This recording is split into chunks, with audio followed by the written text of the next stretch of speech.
Halo sahabatku, saudaraku yang terkasih di dalam Kristus. Salve, semoga damai Kristus kiranya selalu beserta kita. Dan semoga hari ini kita semua dalam keadaan sehat walafiat, rohani, jasmani, jiwa dan badan kita. Seandainya ada yang sakit, marilah kita bersatu hati, kita berdoa, semoga Tuhan oleh bilur-bilurnya mereka disembuhkan. Siapapun yang sakit, maka rindu untuk sembuh. Baik saudaraku yang terkasih, hari ini kembali saya mengajak, mari kita bersama-sama untuk belajar dan merenungkan firman Tuhan yang akan kita ambil dari bacaan Injil liturgis hari ini, yaitu dari Injil Matius bab 19 ayat 16 sampai dengan 22. Kita dahului dengan tanda keselamatan, tanda kemenangan kita dalam nama Bapa dan Putra dan Roh Kudus. Amin. Inilah Injil Yesus Kristus menurut Matius. Dimuliakanlah Tuhan. Pada suatu hari ada seorang datang kepada Yesus dan berkata, "Guru, perbuatan baik apakah yang harus kulakukan untuk memperoleh hidup kekal?" Yesus menjawab, "Apakah sebabnya engkau bertanya kepadaku tentang apa yang baik?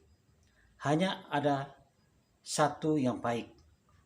Jika engkau ingin masuk ke dalam hidup, turutilah segala perintah Allah." Kata orang itu kepada Yesus, "Perintah yang mana?" Kata Yesus, "Jangan membunuh, jangan berzina, jangan mencuri, jangan mengucapkan saksi dusta. Hormatilah ayah dan ibumu, dan kasihlah sesamamu manusia seperti dirimu sendiri." Kata orang muda itu, "Semuanya itu telah kuturuti. Apalagi yang kurang?" Lalu Yesus berkata, "Jikalau engkau hendak sempurna, pergilah, jualah segala milikmu dan berikanlah itu kepada orang-orang miskin, maka engkau akan memperoleh harta di surga. Kemudian datanglah kemari dan ikutilah aku." Ketika mendengar perkataan itu, pergilah orang muda itu dengan sedih, sebab hartanya banyak. Demikianlah sabda Tuhan. Terpujilah Kristus. Sahabatku, saudaraku yang terkasih, di dalam kendaraan bermotor, yaitu dari roda 4 lebih atau lebih, itu ada sebuah istilah spring balancing. Itu maksudnya sebuah proses di bengkel untuk menyetel roda-roda kendaraan itu supaya seimbang antara satu dengan yang lain, sehingga kendaraan itu bisa berjalan dengan aman dan nyaman. Sopir dan penumpangnya pun tenang dan damai di dalam mobilnya. Demikian pula hidup kita di dunia ini juga merupakan sebuah proses perjalanan panjang menuju tempat tujuan kita. Proses perjalanan hidup kita ini juga sering disebut sebagai ziarah menuju tujuan akhir hidup kita, yaitu kebahagiaan bersama Allah dan para kudusnya di surga. Itu bagi kita orang-orang yang beriman. Karena itu dalam proses perjalanan yang panjang dalam hidup kita ini juga harus ada keseimbangan antara hidup rohani dan jasmani, antara hidup jiwa dan badani.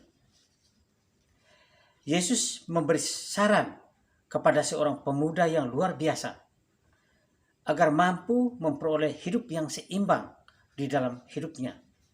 Saya katakan dia seorang pemuda yang luar biasa, karena biasanya yang takwakal, yang rajin beribadat, yang rajin berdoa, yang rajin berbuat baik, itu biasanya orang tua.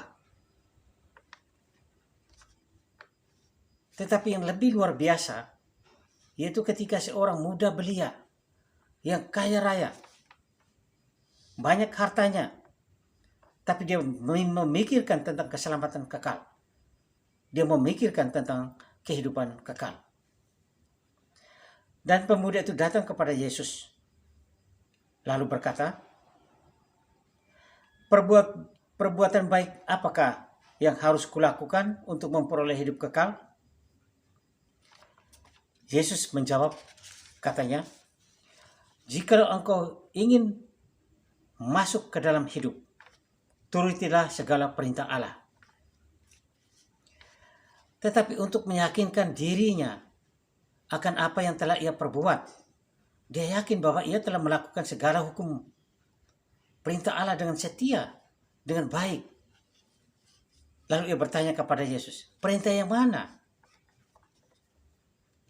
Yesus mengajukan hanya sebagian kecil hukum peraturan agama Yahudi, yaitu hanya 10 perintah Allah di dalam hukum Musa atau yang dikenal dengan Dekalog.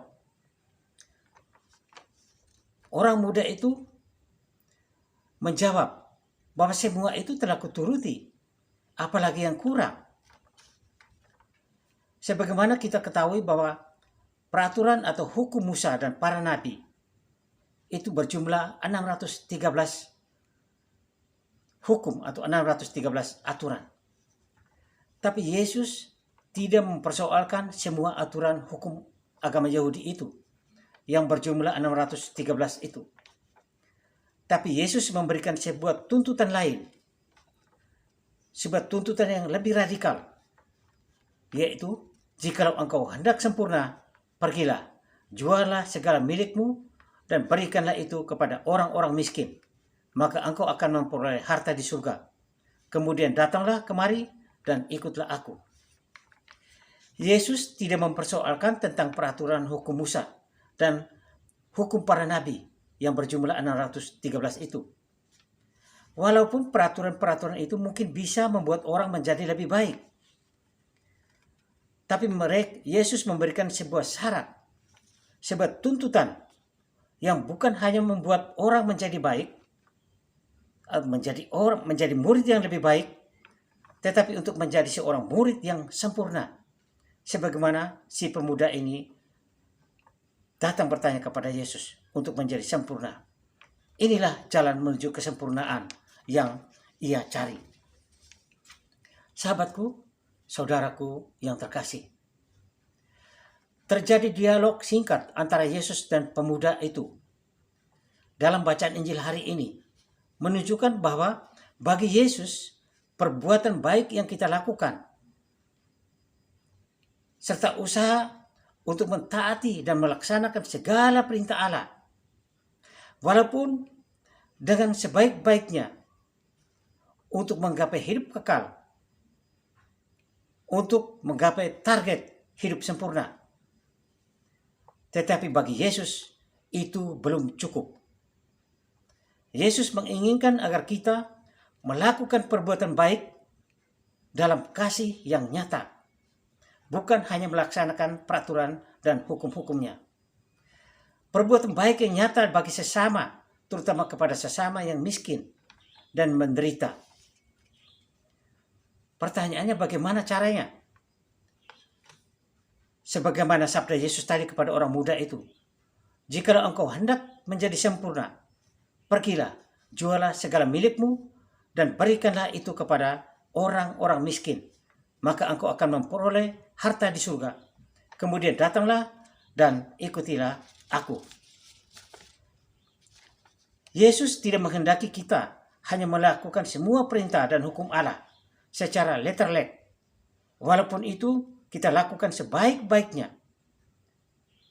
Tetapi justru kita harus merealisasikan atau menjabarkan segala hukum-hukum itu secara nyata di dalam kehidupan kita untuk kebaikan sesama, untuk kebaikan kita, dengan melakukan secara nyata sosial karitatif di dalam hidup kita. Orang muda itu sangat sedih mendengar jawaban Yesus, sebab hartanya banyak sekali. Sahabatku, saudaraku yang terkasih di dalam Kristus, memang orang muda itu sedih karena dia tidak tahu dengan siapa dia berbicara. Dia tidak tahu siapa sebenarnya yang menyuruh dia menjual semua hartanya. Dia tidak tahu bahwa Yesus adalah Allah Maha Pencipta langit dan bumi. Mau baca di dalam kitab Kejadian bab 14 ayat 19 dan ayat 22. Yesus pemilik segala-galanya, langit dan bumi, surga dan bumi. Jadi kalau kita menjual harta kita, kita mengikuti Yesus, kita menjadi sempurna. Kita memiliki segala-galanya. Sahabatku, saudaraku yang terkasih, memang harta bisa menghalang-halangi seseorang untuk datang kepada Yesus. Harta itu dalam bentuk apapun itu. Entah itu jabatan tinggi, pangkat yang tinggi, kekuasaan yang besar, uang yang banyak, kekayaan material, dan lain-lain. Semua itu bisa menghalangi orang untuk mencapai kesempurnaan.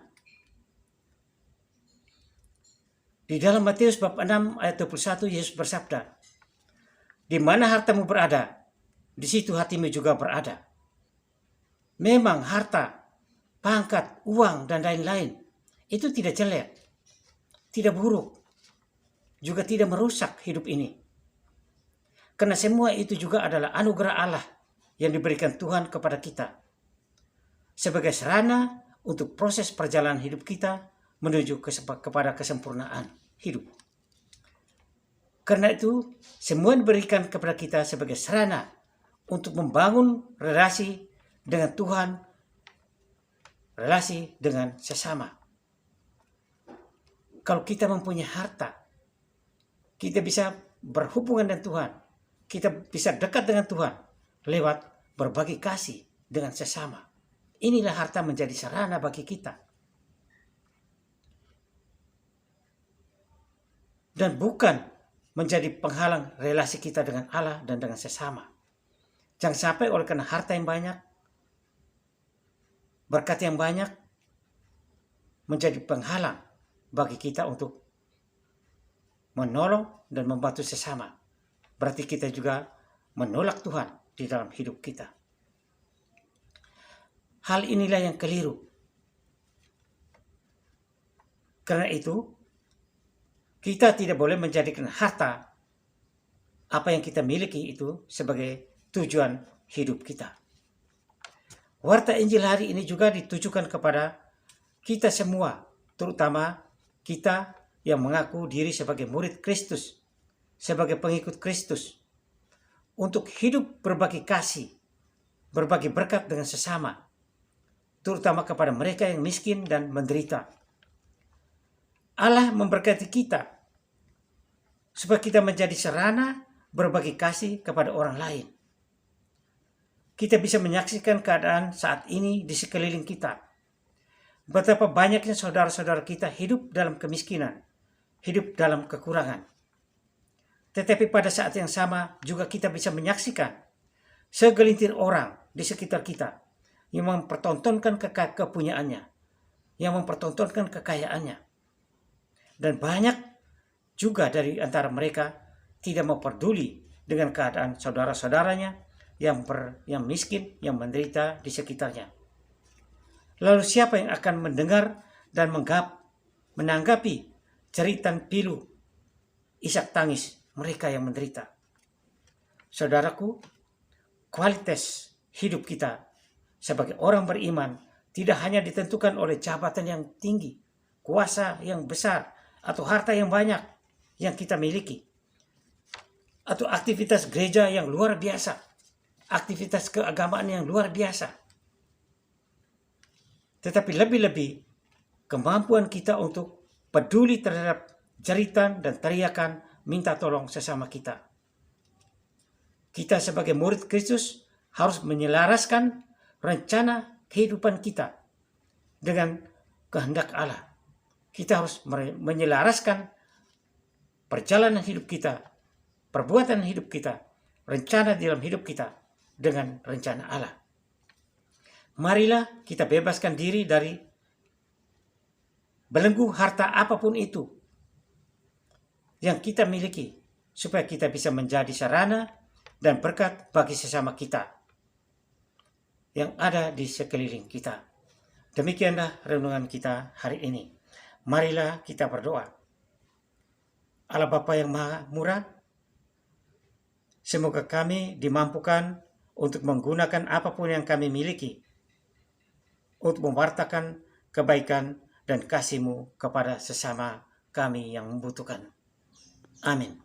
Kemuliaan kepada Bapa dan Putra dan Roh Kudus, seperti pada permulaan, sekarang, selalu, dan sepanjang segala abad. Amin.